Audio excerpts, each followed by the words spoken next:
BNP July সনদকে ধারণ করে না বলে মন্তব্য করেছেন জাতীয় নাগরিক পার্টি এনসিপির আহ্বায়ক নাহিদ ইসলাম। বিকেলে চট্টগ্রাম প্রেস ক্লাবে বিভিন্ন দল থেকে এনসিপিতে যোগদান অনুষ্ঠানে এসব কথা বলেন তিনি। নির্বাচনের পর বিএনপির আসল রূপ উন্মোচিত হয়েছে বলেও মন্তব্য করেন তিনি। এ সময় জুলাই সনদ এনসিপিকেই বাস্তবায়ন করতে হবে বলেও হুঁশিয়ারি দেন তিনি। অনুষ্ঠানে বিভিন্ন রাজনৈতিক দলের 500 নেতাকর্মী এনসিপিতে যোগদান করেন।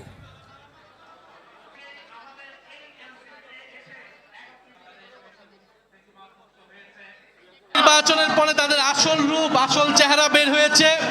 তারা আসলে সংস্কারের প্রতি কখনোই কমিটেড ছিলেন না। আমরা এই কথাটি অনেক আগে থেকেই বলে এসেছি। বাংলাদেশের সংস্কার এবং জুলাই গণহত্যার বিচার বাস্তবায়ন করতে হলে এটা এনসিপিকেই করতে হবে।